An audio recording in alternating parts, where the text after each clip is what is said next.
You're listening to Soap Dirt, the latest in television entertainment news. Hey, B&B fans, it's Belinda from Soap Dirt here, and we've got a special edition for you today. The CBS network has released March preview spoilers. We are a few days into March, but they released them nonetheless. They actually released them out to TV Guide, but who the heck reads that? My mom used to keep a subscription to it. Remember when it was just a little thick book? Other than me, I do look at it for entertainment journalism stories. So I've got those spoilers here for you. There's big stuff ahead for Thomas and Hope, including what could be an ultimatum. Finn and Steffy, and again, we may have another ultimatum situation, and also for Deacon Sharpe. So please click subscribe if you have not already. And now let's just jump right into these.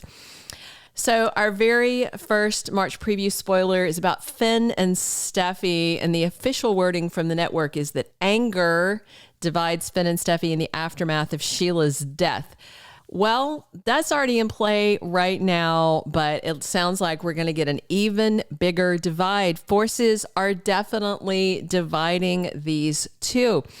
The whole thing with Steffy and Finn and Ridge saying Sheila came to kill her, really everybody's saying that. I don't know if the police are going to come to the same conclusion. There's no weapon and no signs of forced entry that I've heard about yet, even though obviously she got into the house.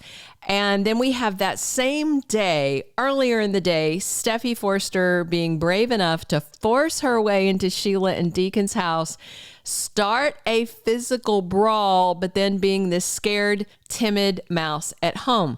That's not Steffy's fault. It's inconsistent, sloppy writing to my eyeballs. That's what I'm seeing. And I do think the fact that Sheila Carter not having a weapon is going to be a big problem.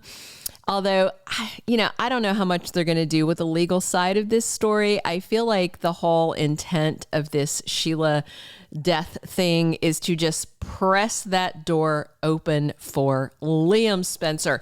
The most recent scenes with Liam talking to Finn and Hope talking to Steffy, to me, make it very clear where they are headed. Hope is respecting Deacon and Finn's right to grieve someone they had an attachment to, despite that person's sins and past despicable activities. But we had Liam basically making a play for Steffy right in Finn's face, and he made it very clear.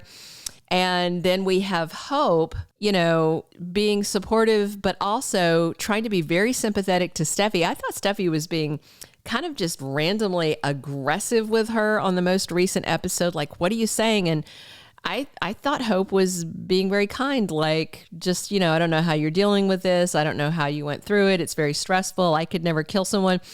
I saw people on social media pointing out that Hope did push Thomas into what she thought was a vat of acid. So I think we know that Hope is capable of killing someone. It just, turns out that they had cleaned the tank and it was something else. That's been 4 years ago, 5 years ago. Anyway. And from all this, another takeaway is, you remember the episode of The Talk when Scott Clifton was on there with some of the other guys from Bold and the Beautiful, and he said Liam is turning into a villain. I'm seeing it more every day. And of course, I get that Steffy needed someone to turn to. She could have turned to her dad, but Liam made sure that he was there with that shoulder to cry on. And this is a very complicated issue, but a lot of what Liam was saying when he was talking to Finn were just flat out lies. Calling Finn a mama's boy, for instance. Finn has shared a total of 2 hugs in all these years with the 9-toed psycho and cut her completely out of his life when Steffy demanded it. He's not been near her. He's totally respected Steffy. And then there's this stabbing. And even now, Finn is trying to, honor and respect her side of it. But he's been blindsided by grief that he didn't even expect for himself. So things are going to get worse for them, but hopefully they will end up getting better. We'll see. The second big March spoiler is about Thomas and Hope. And it says lives are forever changed when Thomas makes a final proposal to Hope. Final is an interesting word. Thomas has proposed a few times to Hope, and she's not said yes yet, but she also seems pretty happy wearing his ring on the chain around her neck. She talks about it often. She told Brooke to back off because she and Thomas are together, happy, and might have a future together. She told Liam she's thinking of having more children, but not with him, which implies Thomas. And even though they have Hope comforting Finn, I see no vibe of romance, nothing inappropriate on either side. She's still turning back to Thomas for her needs, her affection, her, desires, all that.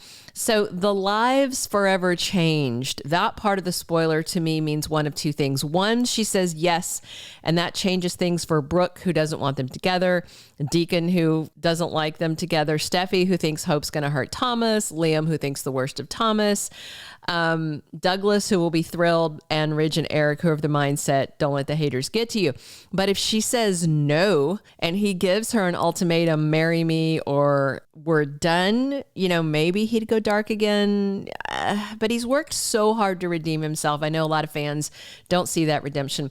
Of the two options, I'm hoping she says yes, and it drives Brooke insane. And then we have more drama with Brooke plotting to try and break them up before the wedding, while Brooke has to hide her plotting from Ridge. I could see Brooke conspiring with Deacon to ruin the engagement. I think that option is the more intriguing one, because even if Hope says yes, there's still going to be plenty of obstacles. And even if they don't wind up getting married or anything, it could be a fun little arc. Of course, they are very polarizing. Fans either love or hate Thope. There's no middle ground with them. The last March preview spoiler that came out of CBS Daytime, Deacon is emotional as he mourns the loss of his beloved Sheila. And again, we've seen Deacon mourning Sheila already, and I have to give Sean Kanan 5 stars for his tears and his grief and how he was emoting at the morgue in those scenes. He comes off as genuinely distraught. Tanner Novlan, on the flip side, as Finn, his cry face is not great. It looks to me like someone rubbed hot sauce on his sphincter and he's just wincing and trying to fight back tears.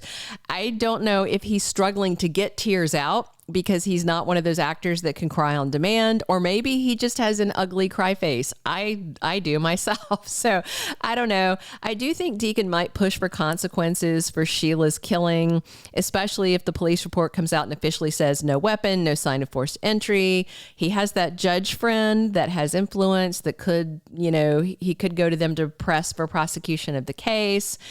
We'll see how it goes. I remain unconvinced that Sheila Carter is dead. I know Kimberlin confirmed her exit. I'm doing quote marks around that in my head. But they had, Bold and the Beautiful had Tanner Novlan do that when they were trying to sell us that he died a couple of years back after Sheila shot them in April. And then lo and behold, May sweeps. He's back from the dead. Do not count the 9-toed psycho out. She may be back in May sweeps. We'll see how it goes. Hey, drop your comments on what you're excited to see go down with these March preview spoilers. So please subscribe if you have not already, and definitely come back soon. We're here talking B&B 7 days a week. And as always, I'm your host, Belinda from Soap Dirt. Thank you for being a loyal listener. Follow us wherever you get your podcast, because you don't want to miss the next episode. Soap Dirt is on all the major podcast platforms, including Apple Podcast, Spotify, iHeartRadio, and more.